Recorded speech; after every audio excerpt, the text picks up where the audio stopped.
During dinner, my sister said she was pregnant and that the father is my husband. But then I revealed a secret. You know when you think you know the people closest to you? When you believe that? No matter what problems exist, certain lines would never be crossed? Well, I thought so too. My name is Marina, I'm 29 years old, and this is the story of how I discovered that some people are capable of anything to get what they want. It was a Thursday in March when I received news of my promotion. After 4 years working as a project manager at a tech company in Austin, Texas, I would finally be commercial director. I couldn't stop smiling at the office. I called David, my husband, and Beatrice, my younger sister, to share the joy. Let's celebrate at Terrazzo tonight, I suggested. Terrazzo was that chic Italian restaurant downtown, where a meal cost more than minimum wage, but I could afford it. I worked hard for this. I arrived at the restaurant first, wearing that navy blue dress that David always said looked perfect on me. I chose a table in a more secluded corner. I wanted privacy to celebrate. The dining room was full of executives and elegant couples, the kind of environment where I felt comfortable after years building my career. When I saw them arriving together, I found it strange. Beatrice was radiant, with a smile I hadn't seen in a long time, and David seemed nervous. He always got a bit uncomfortable in expensive places, but there was something different that night, a tension in the air that I couldn't identify. Congratulations on the promotion, Mari! Beatrice hugged me with suspicious effusiveness. She was never very demonstrative with affection, especially with me. We ordered a $200 bottle of Chianti, and I started telling them about the new projects I would lead, the 40% salary increase, the possibilities for international growth. Beatrice listened with too much attention. David kept fidgeting with his napkin. Actually, Beatrice interrupted in the middle of my excitement, we also have news to share. She took David's hand across the table, and my stomach knotted inexplicably. I'm pregnant. The world stopped. Literally stopped. The restaurant voices became a distant buzz. The lights seemed to flicker, and I stared at my sister's hand intertwined with my husband's, as if it were a mirage. Pregnant. Beatrice was pregnant with David's child. I know it's a complicated situation. David spoke for the first time since they arrived, his voice coming out hoarse. But it happened, and we fell in love. They watched me with a mixture of expectation and poorly disguised satisfaction. It was as if they were waiting for me to explode, scream, make a scene that would give the other tables something interesting to talk about later. But I couldn't do anything but stare. My sister, Beatrice, whom I helped pay for college when our parents couldn't, was there holding my husband's hand, pregnant with his child, telling me this on the day of my promotion. How long? I managed to ask, my voice coming out strangely calm. 3 months, Beatrice replied, running her hand over her still imperceptible belly. It started right after your birthday. My birthday had been in December. It was May. 3 months of betrayal, 3 months of lies, 3 months of them laughing at me while I worked 12 hours a day to get this promotion I so wanted to share with the people I loved. Marina, say something, David asked. And for the first time in years, I really looked at him, really paid attention to the man I had been married to for 4 years. He looked relieved, as if a weight had been lifted from his shoulders, as if this was liberating for him. What do you want me to say? I asked, still in that strange voice that didn't sound like mine. Congratulations? Beatrice laughed, a nervous laugh, but genuine. Look, Mari, I know it's not easy, but these things happen. Love is love, right? And the baby... She ran her hand over her belly again. The baby needs both parents together. I picked up my purse slowly, left 2 $50 bills on the table, more than enough to cover my part of the bill, and stood up. I'm going home. You do whatever you want. As I walked toward the exit, I heard David calling my name, but I didn't turn around. In the wall mirror of the restaurant, I could see their reflections still sitting at the table. Beatrice was smiling. Throughout childhood, Beatrice lived in my shadow, and this irritated her deeply. I was the older daughter, the responsible one, the one who got good grades without having to try very hard. She was the youngest, the spoiled one, the one our parents protected from everything. But for some reason, this was never enough for her. We grew up in a middle-class family in San Antonio. Our father worked as an accountant at an oil company. Our mother was an elementary school teacher. We weren't rich, but we didn't lack anything either. Even so, Beatrice always had the impression that she deserved more. When I got a full scholarship to study business administration at the University of Texas, Beatrice made sure to say it was rich girl's luck. When I graduated with honors and got an internship at a multinational in Austin, she commented that I always knew how to sell myself. When I bought my first apartment at 25, she asked if I wasn't being too ambitious. The worst part is that she really believed she deserved the same things I had, but without the effort. As if success was a matter of luck or favoritism, not hard work and sacrifice.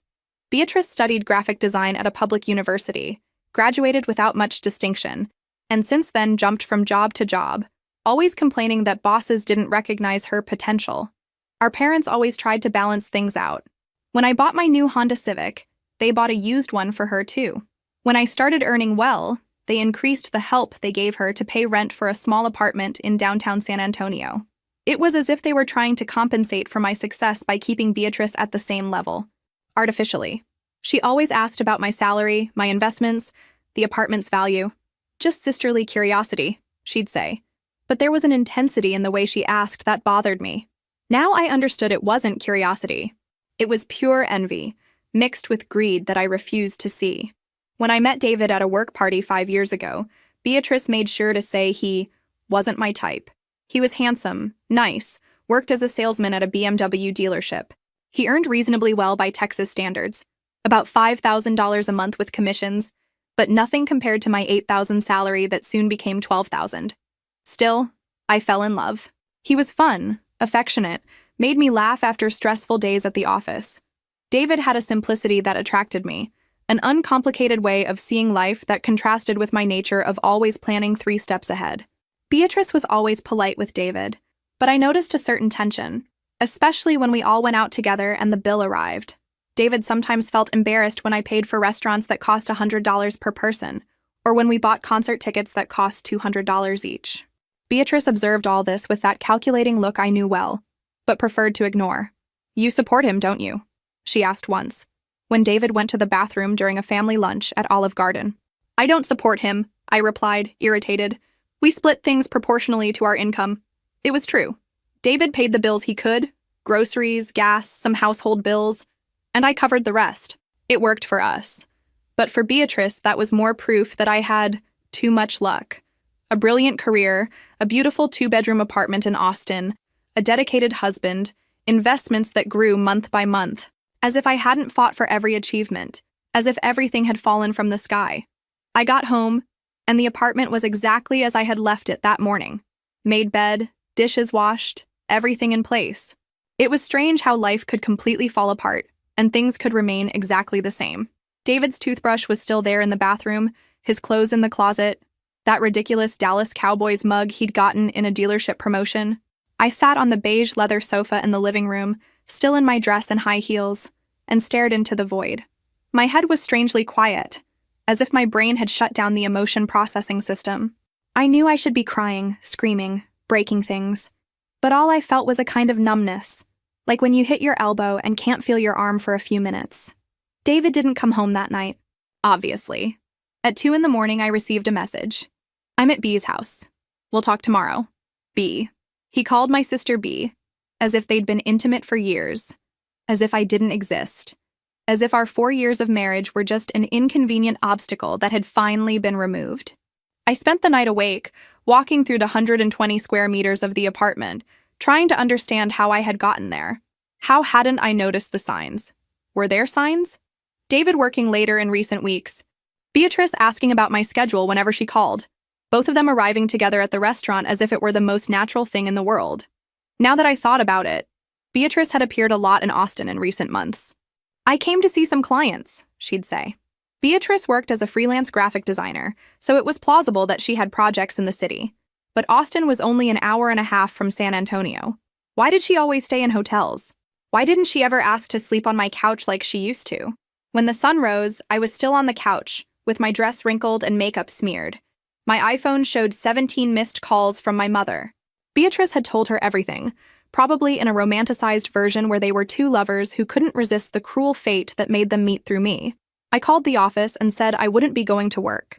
Simone, my assistant, noticed something was wrong from the tone of my voice but didn't insist. "Call me if you need anything, Marina.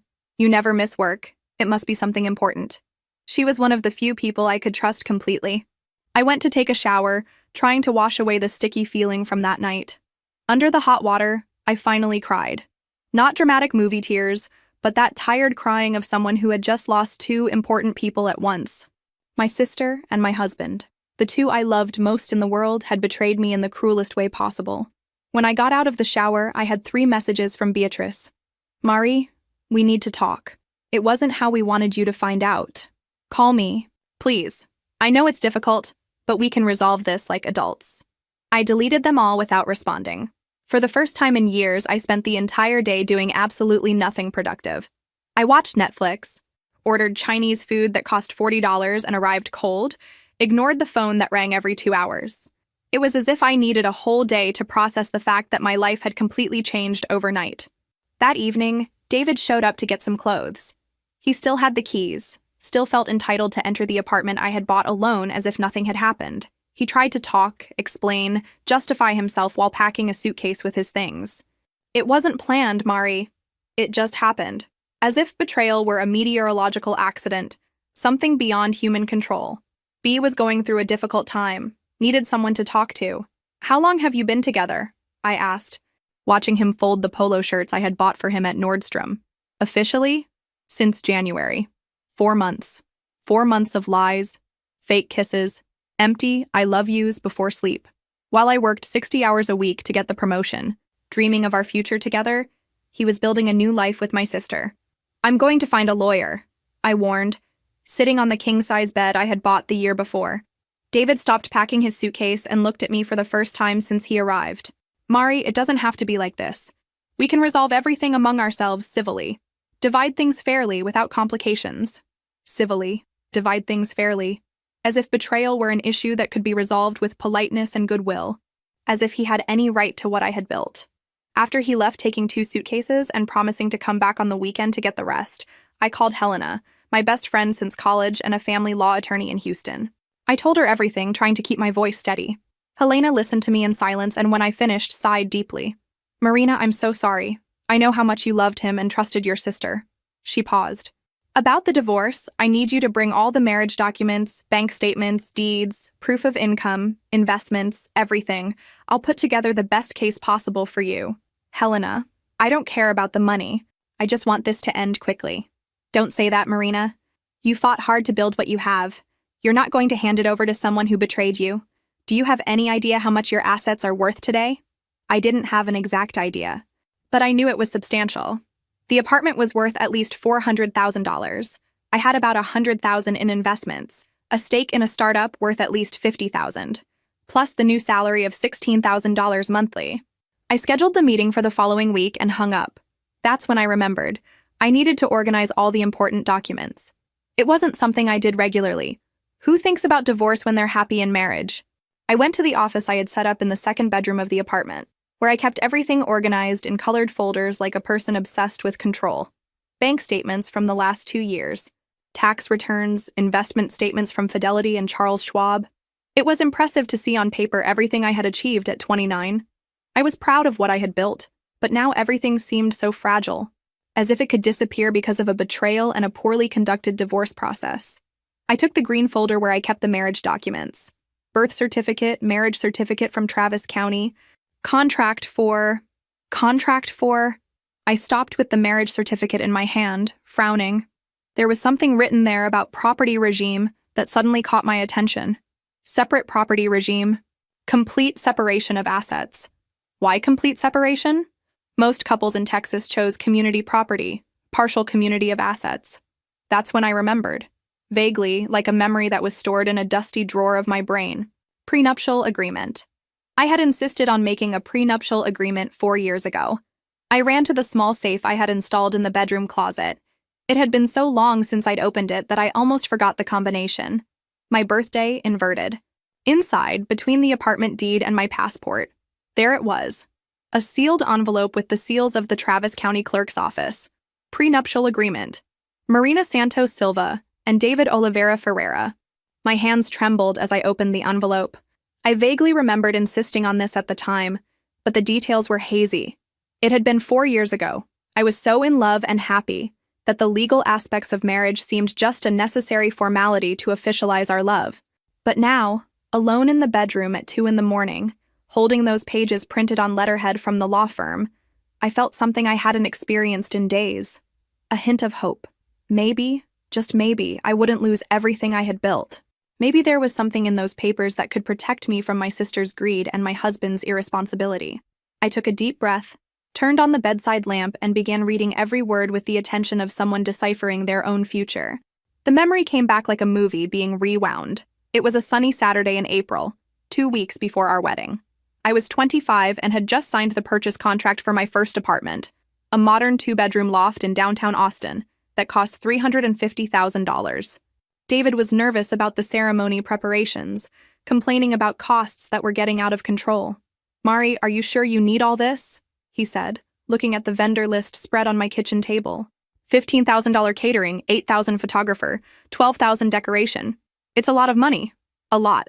It was a lot of money indeed, especially for him, who earned about $4,000 a month at the BMW dealership. For me, who had just received a substantial promotion and was earning $12,000 monthly, it was an investment in our special day. But I understood his concern. He had grown up in a family where every dollar was counted. "David, relax. I'll pay most of it. You contribute what you can. What's important is us being together, celebrating our love." It was in this context that I mentioned the prenuptial agreement. Not as mistrust, but as natural protection for someone who had significant assets. My lawyer at the time, Dr. Patricia Williams, had suggested it during the apartment purchase.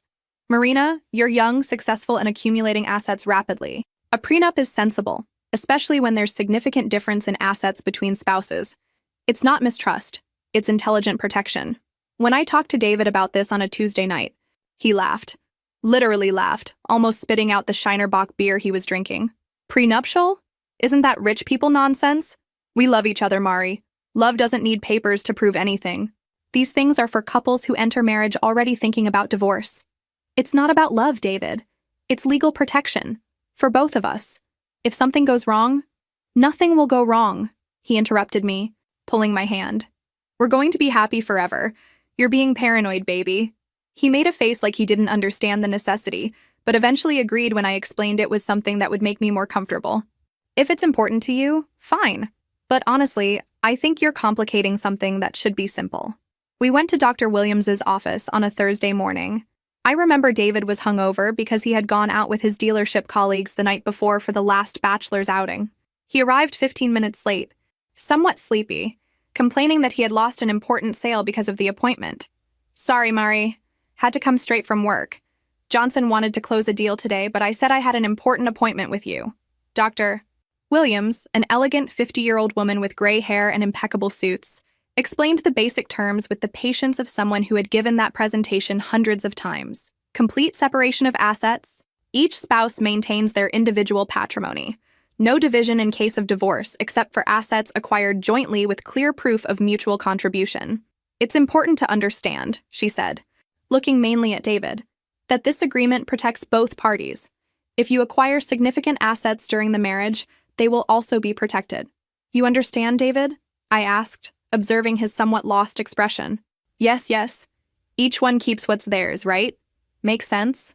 It made no sense at all that he had understood completely, because David never showed interest in complex legal or financial matters.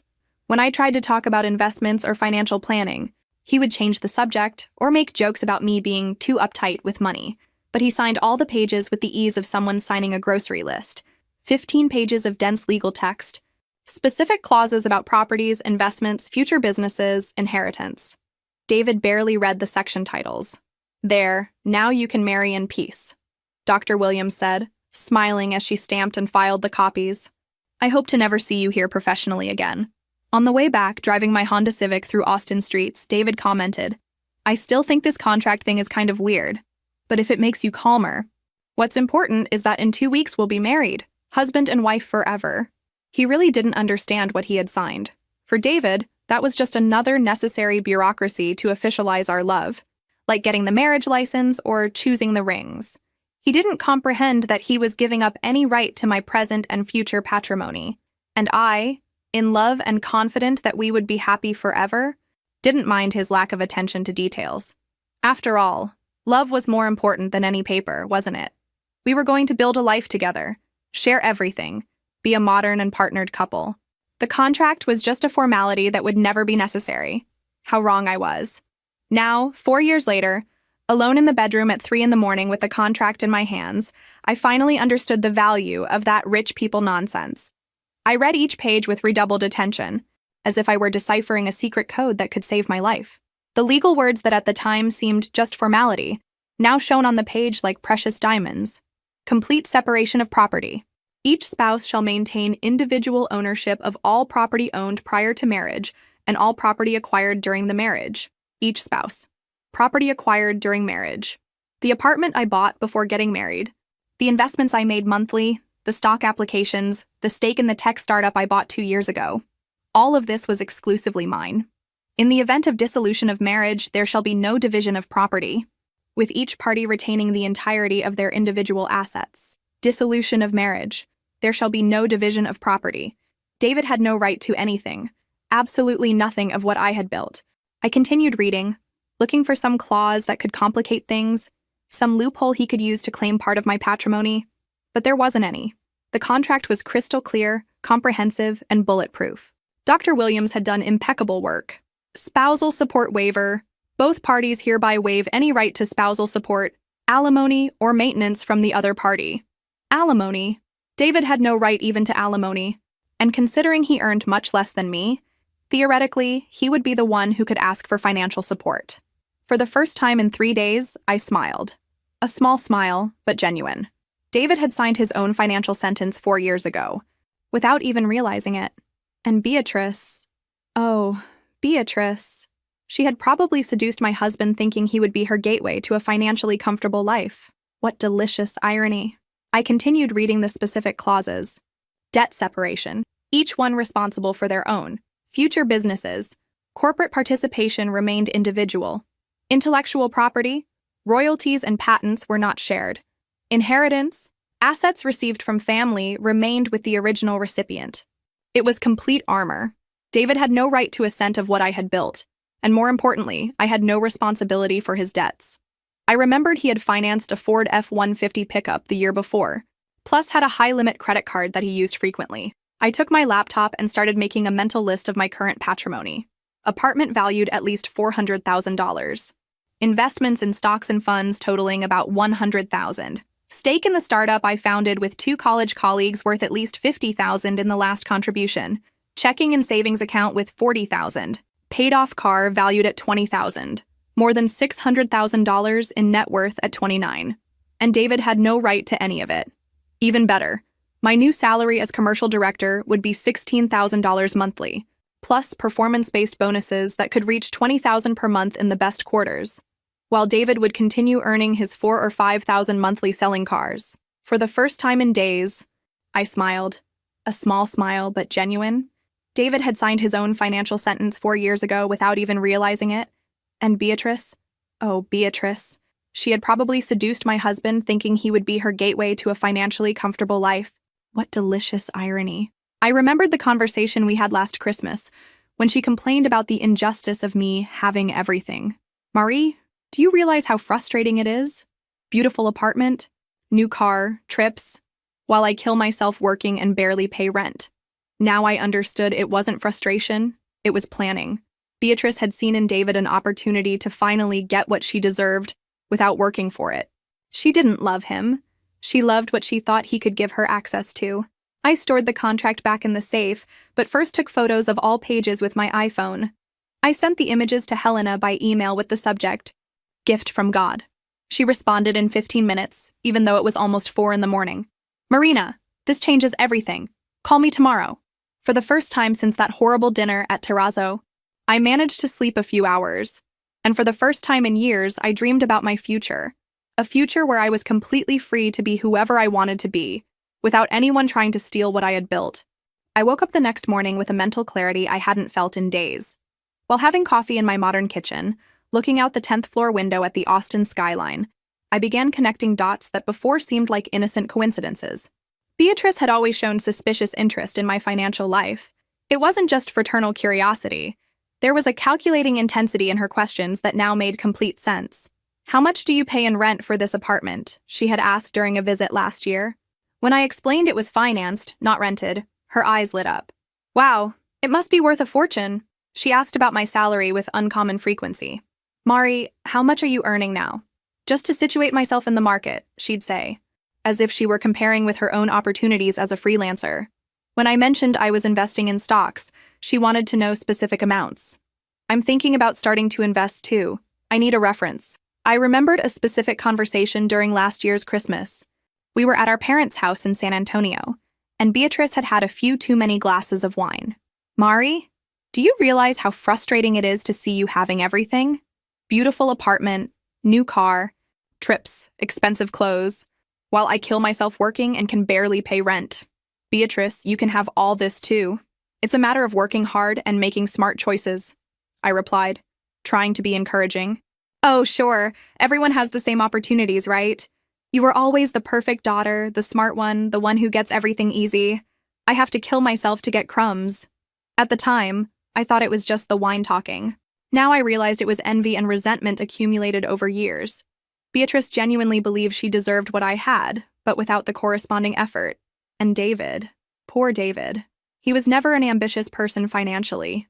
He was satisfied with his dealership salary, with his simple life of weekend beer and football on television. But I noticed how he sometimes looked at the things I bought with a mixture of admiration and discomfort. $400 for a purse, Mari? That's almost my rent, he commented when I bought a coach at Nordstrom.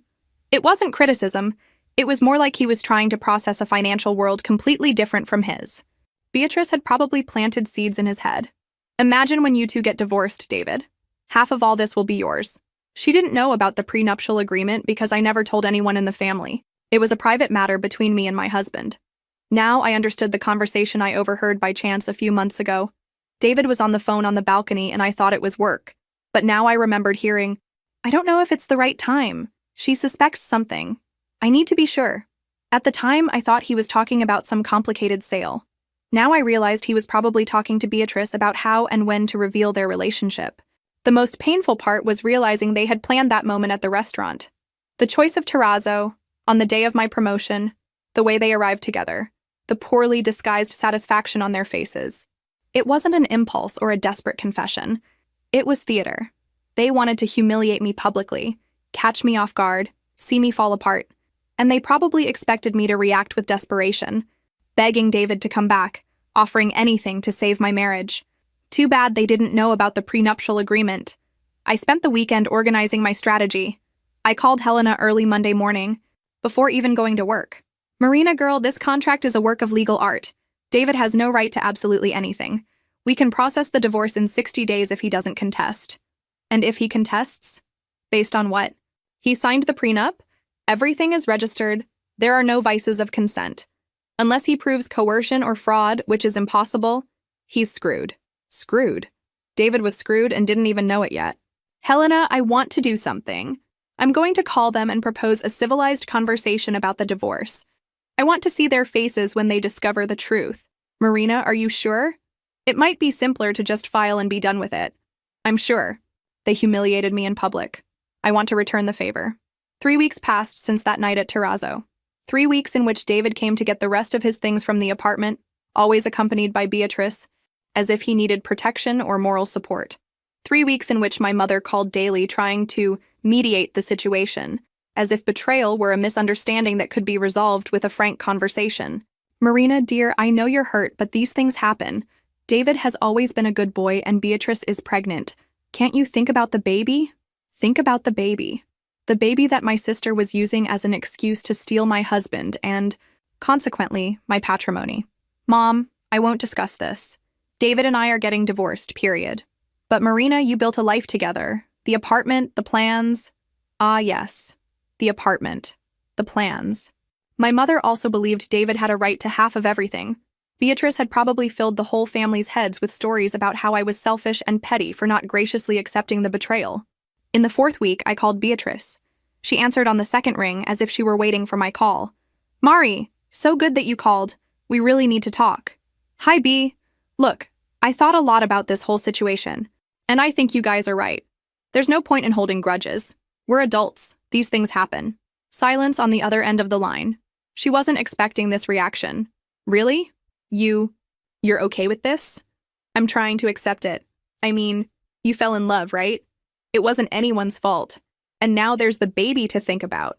Wow, Murray, You can't imagine how relieved I am hearing this. David was so worried, thinking you were going to make drama, complicate the divorce. Complicate the divorce. How interesting. As if I were the complicated person in the story. Not at all. Can we meet to talk civilly about how to resolve everything? Without fights, just to settle things like adults. Maybe dinner again, but this time for closure, not for surprises? Beatrice laughed nervously. Of course, that would be great. David will be so happy. He was afraid you would, well, make a scene. No, imagine. Scene for what? Let's meet at Terrazzo again, since that's where it all started. Saturday night? Perfect. Mari, you can't imagine how important this is for us.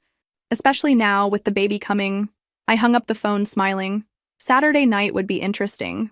Very interesting. I spent the following days preparing like an actress rehearsing for the performance of her life. I chose the outfit, an elegant black dress that conveyed seriousness and control. I practiced in the mirror the calm and resigned expression I wanted to maintain throughout the entire conversation. Helena thought the idea was risky. Marina, are you sure you want to do this? It might be more efficient to simply notify them through a lawyer. Helena, they humiliated me in public. They planned everything to see me fall apart in front of a restaurant full of people. They deserve the same treatment. And if they suspect something, they won't suspect. They're too busy planning how to spend my inheritance. I arrived at Terrazzo on Saturday punctually at 8 at night. I asked for the same table as last time. The maitre d' recognized me and made a comment about hoping tonight would be a happier night. If he only knew. David and Beatrice arrived together again, but this time the atmosphere was completely different. They were relaxed, smiling, holding hands like a couple in love who could finally show themselves in public. Beatrice wore a dress that highlighted her still small but noticeable belly. Mari! Beatrice hugged me with genuine effusiveness. You look beautiful. Is that dress new? Thank you. You both look well too. How's the pregnancy? Great. We're already thinking about names. David wants Michael if it's a boy. I prefer Gabriel. David pulled out the chair for Beatrice to sit, a chivalrous gesture he rarely made for me. Marina, thank you for agreeing to talk like this. Peacefully, I was afraid that I would make drama? Imagine, David. We're all adults here. We ordered the same bottle of Chianti as last time. The irony wasn't lost on any of us, but this time the atmosphere was one of disguised celebration. They thought they had won the grand prize. So, David said after the first sip, about the divorce, we wanted to propose doing everything amicably.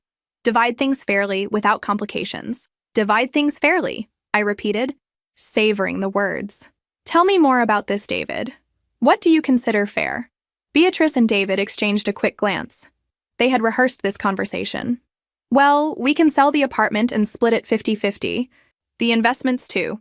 And now with your new promotion, alimony will help a lot until I can stabilize with B and the baby. Alimony. He really believed I would pay alimony to him while he raised a child with my sister. I slowly picked up my purse as if I were looking for something specific. David and Beatrice watched me expectantly, probably thinking I was going to take out some divorce documents for us to sign right there, in a friendly reconciliation that would benefit them immensely. Instead, I placed the courthouse envelope with the prenuptial agreement on the table. The paper yellowed by time made a dry sound when it hit the wood. Before we talk about division, I need to clarify something important that you seem to have forgotten. David frowned, looking at the envelope. What is that? Our prenuptial agreement, David. Remember? The one you signed 4 years ago, saying it was rich people nonsense? The color instantly drained from his face. Beatrice looked confused between the two of us. What agreement? You made a prenuptial agreement? We did. And David signed it without even reading it properly. I took the pages out of the envelope and placed them on the table, open so both could see. Complete separation of assets. Do you remember what that means? David picked up the pages with trembling hands. His eyes ran over the lines, trying to process words he clearly didn't understand completely 4 years ago. Calm down, Mari, Beatrice said, her voice losing its previous confidence. Even with an agreement, you were married. There's partial community property, division of assets acquired during marriage. Not when there's complete separation of assets, Beatrice. I pointed to the specific clause. It's here. Each spouse shall maintain individual ownership of all property owned prior to marriage and all property acquired during the marriage. Everything acquired during marriage also stays with whoever acquired it. But this can't be legal, David protested, his voice rising an octave. The apartment, the investments. I lived there. I contributed to expenses. You contributed $300 a month for groceries and gas, David. I paid the $1,800 for financing, the $200 for condo fees, internet, electricity, phone, insurance. Your $300 doesn't give you property rights over a $400,000 apartment. Beatrice frantically flipped through the pages, as if looking for some loophole, some salvation. But alimony? He has a right to alimony. I smiled for the first time that night. Page 5, Section 3. Spousal support waiver. Both parties hereby waive any right to spousal support, alimony, or maintenance. David waived his right to alimony when he signed this. I didn't know what I was signing, David shouted, drawing attention from neighboring tables. You tricked me. I tricked you? David, you were there when the lawyer explained each clause. You said you understood. There are witnesses. Everything is registered at the courthouse. The expression on Beatrice's face was changing from confusion to horror. Reality was hitting like a runaway train. You mean he has no right to anything? Nothing. Zero. Zilch. I put the papers back in the envelope. David leaves the marriage exactly as he entered, with his financed pickup, his clothes, and his credit card debts. David ran his hand over his face, finally understanding the magnitude of the situation. Marina, for God's sake, we can talk about this. You can't leave me with nothing. I'm going to have a child to support. You are going to have a child to support, I emphasized. With your car salesman salary, which, by the way, with child support will be quite tight. Child support? Beatrice asked, her voice coming out as a whisper. Of course, the father has to pay child support. In Texas, it's usually 20% of net income for one child. If David earns $5,000 gross, about $3,800 net remains. 20% of that is $760 per month, forever, until the child turns 18. The two looked at each other in panic. They clearly hadn't done these calculations. Plus medical expenses, daycare when necessary, clothes, education. It's going to be quite expensive to have a baby, guys. David sank into his chair. My God, Marina, how can you be so cold? So calculating? Calculating? Me? You two planned this betrayal for months, humiliated me publicly in this same restaurant, and I'm the calculating one. Beatrice was clearly doing mental math. If David earned $5,000 a month and was going to pay $800 in support, $4,200 would remain, minus taxes, about $3,400 net, to support him, her, and a baby. Beatrice, how much do you earn as a freelancer again? I asked, knowing the answer well. It varies, about $2,000 a month when there are projects. About $2,000 when there are projects. So you'll live on $5,400 monthly at best, for 3 people. Living where? At my house in San Antonio, she murmured. That 1-bedroom apartment you rent for $800? It's going to be cramped with a baby, don't you think? The silence at the table was deafening. Around us, other customers dined happily, oblivious to the financial drama unfolding just meters away. Marina, David tried once more. Are you really going to do this? Leave us with nothing? I know we hurt you, but, David, you didn't hurt me. You tried to rob me. You thought I was an emotional idiot who would hand over half of my $600,000 patrimony because you were in love. $600,000? Beatrice repeated, incredulous. Surprise! I'm richer than you imagined.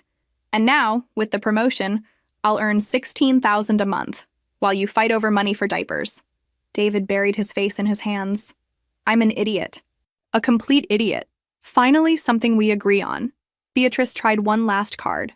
Mari, you're my sister. We've always been family. You can't abandon us like this. And your niece or nephew? Don't you want to help? Beatrice. You tried to steal my husband thinking you'd steal my fortune along with him. You calculated wrong. And now you'll have to live with the consequences of your choices. But family doesn't betray family. Family doesn't humiliate family in public restaurants. Family doesn't seduce their sister's husband out of greed. I got up from the table, leaving 2 $50 bills, again more than enough for my part. Your lawyers can contact mine, Helena Williams, in Houston. She has all the necessary information. Marina, wait. David stood up, trying to follow me. No, David, you waited. You waited 4 months to tell me the truth. You waited until the day of my promotion to maximize the humiliation. You waited until you thought you had everything planned perfectly. Now I'm going to make you wait. Wait for what? Beatrice asked, tears beginning to form in her eyes. Wait to see what it's like to be poor. What it's like to live counting pennies. What it's like not being able to pay for dinner at a $200 restaurant. I stopped at the door. looking back at both of them. Maybe now you'll understand why I work so hard to have what I have, and why I protect what's mine. I left Terrazzo hearing Beatrice start to cry and David cursing under his breath. In the parking lot, sitting in my car, I allowed myself a moment of pure satisfaction. They had tried to destroy me and ended up destroying themselves. My phone rang. It was Helena. So, how was the theater? Better than Broadway. You should have seen their faces when they understood they wouldn't get anything. Marina, you're diabolical, and I completely approve. Helena, can I file for divorce tomorrow? I can file the papers Monday. In 60 days, you'll be free, and they'll still be poor. I drove home smiling for the first time in weeks. Actually, smiling more than I had smiled in years. 6 months later, life had settled into a new normalcy that I had never imagined possible. The divorce was finalized in exactly 60 days. David didn't contest, probably because any competent lawyer would have explained that he didn't have the slightest chance of winning. Helena did impeccable work, and I officially became single on a sunny July morning. Through social media and my mother's inevitable comments, I followed from afar the reality that David and Beatrice were facing. It was like watching a car accident in slow motion. You know you should look away, but you can't. David continued working at the BMW dealership, but things weren't easy. With the unstable economy, luxury car sales had decreased, and his commission had plummeted along with it. According to my mother, he was earning about $3,500 a month, much less than the $5,000 he used to make. Marina, David is going through difficulties, my mother said during one of our weekly phone conversations. With the baby's support, very little is left for him to live on. What a shame, I replied, without a hint of genuine sympathy. But babies are expensive. He should have thought about that beforehand. Little Sophia had been born in September, a little girl who, from photos circulating in the family, had David's eyes and Beatrice's stubbornness. The $800 monthly child support was being automatically deducted from David's salary, leaving even less money for his own expenses. Beatrice had moved back to our parents' house in San Antonio. The one-bedroom apartment she rented was impossible for a couple with a baby, and even splitting bills, they couldn't afford anything bigger.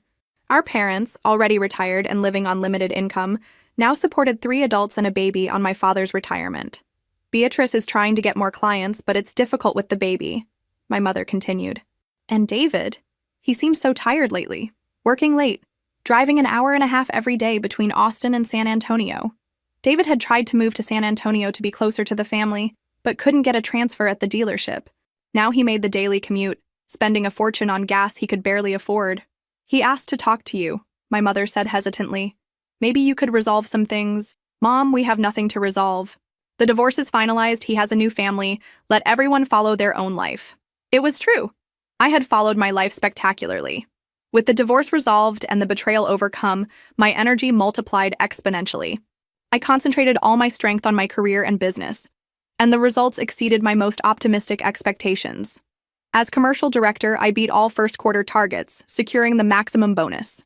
My effective salary reached $22,000 a month in some periods. The startup I was a partner in secured new investment, tripling the value of my stake.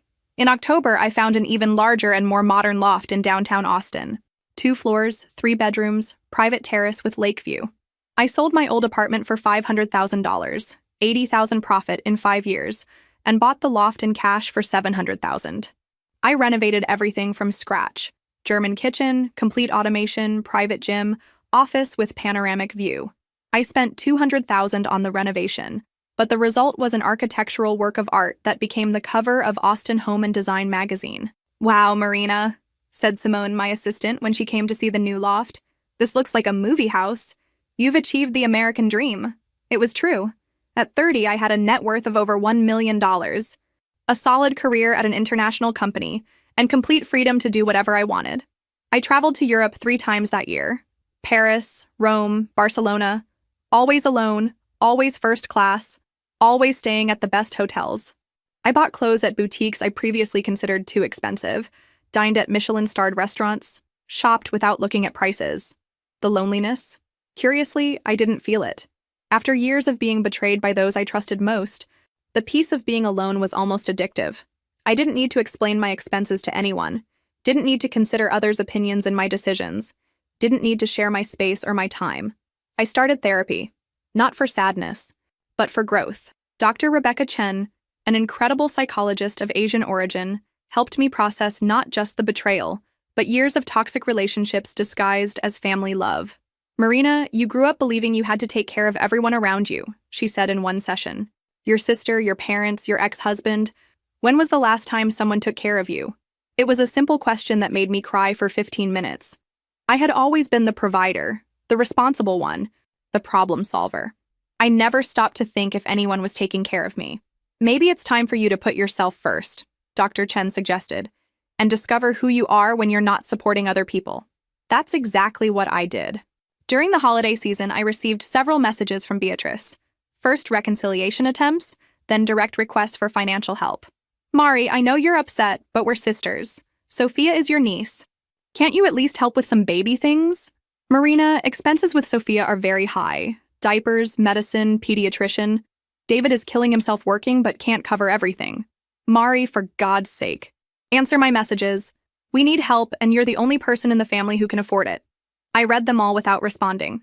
I blocked the number after the 10th message. My mother tried to mediate. "Marina, whatever the hurt, the child is innocent. Don't you want to meet your niece?" "Mom, when Beatrice decided to seduce my husband, she made a choice. Now she's living with the consequences of that choice. It's not my responsibility to solve the financial problems they created. But you have so much money."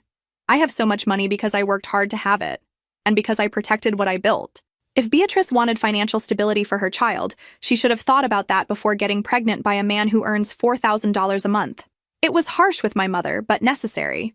The whole family had gotten used to the idea that I was the personal emergency bank for any crisis. Not anymore. On my 30th birthday in December, I organized a party at the new loft. I invited work colleagues, college friends, some people I met traveling, 50 elegant people, French champagne, professional catering, live musician. Looking out my terrace window at the Austin lights, with a glass of Dom Perignon in my hand, and surrounded by people who genuinely enjoyed my company, I felt deep gratitude. Gratitude that David had betrayed me. Without the betrayal, I would never have discovered my own strength, never would have learned to set boundaries, never would have realized I could be completely happy alone. Gratitude for the prenuptial agreement that my younger self had the wisdom to make. Those papers saved me from years of legal battle and allowed me to start over immediately. Gratitude even for Beatrice. Without her envy and greed, I never would have learned that not all family deserves unconditional loyalty. Some people are toxic regardless of blood ties. The week after my birthday, I received one last contact attempt. Not from Beatrice or David, but from my father. "Marina, your mother didn't want me to call, but I need to talk to you. Things are very difficult here at home. David lost his job at the dealership last week. Year-end cuts."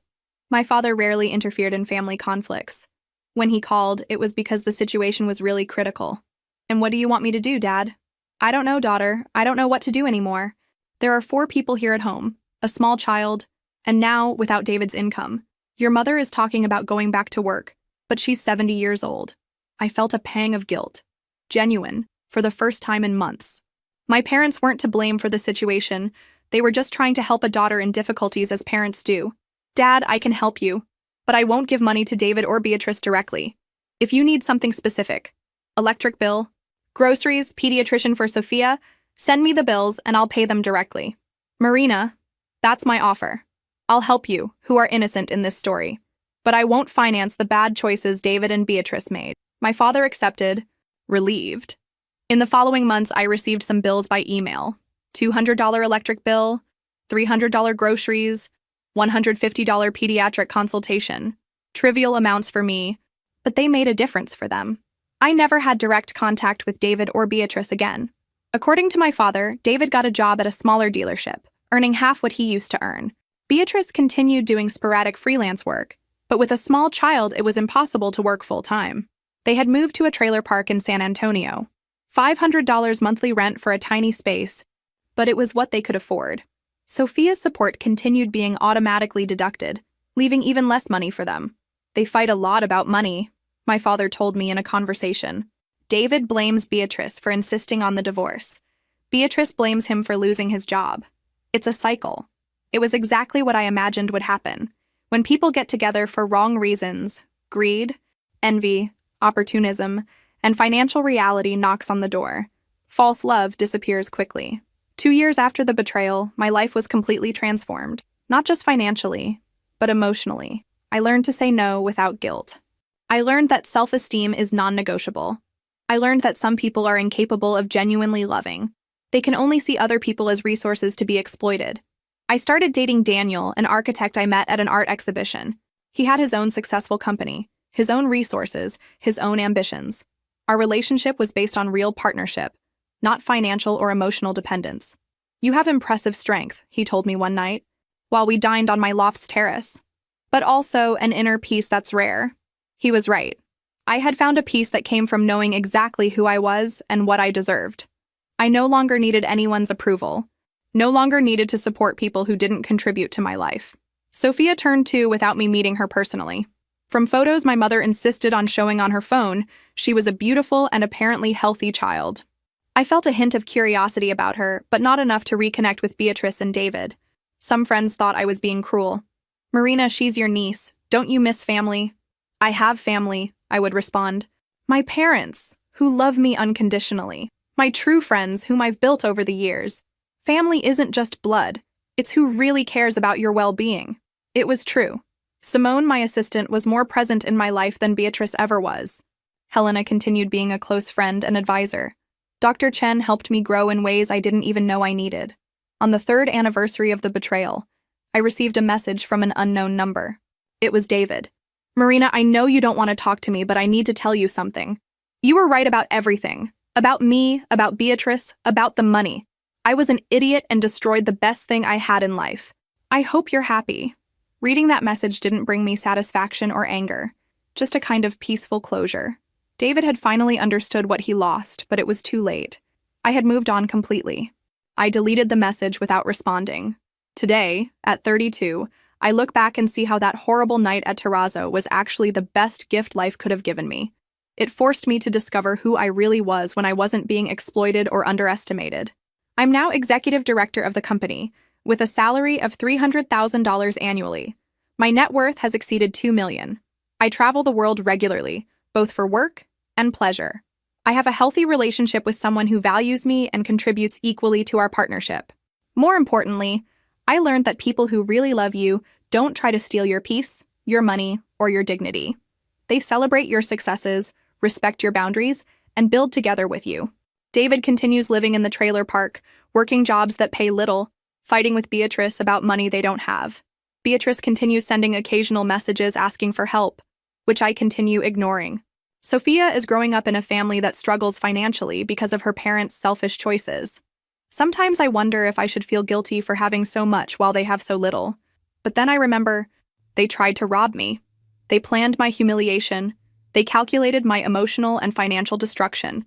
The fact that they calculated wrong isn't my fault. I built everything I have with honest work, intelligent decisions, and adequate protection of my assets. They tried to take a shortcut through betrayal, and discovered that shortcuts often lead to dead ends. I learned that self-esteem and dignity are non-negotiable, that not all family deserves loyalty, that underestimated people can surprise in devastating ways, and that sometimes the best revenge is simply living well, while those who tried to harm you reap the consequences of their own choices. My story isn't about revenge, it's about justice. It's about discovering that it's worth protecting what you build, and that not everyone deserves access to your life. And it's about learning that when you stop supporting people who only exploit you, much more energy remains to build something truly extraordinary.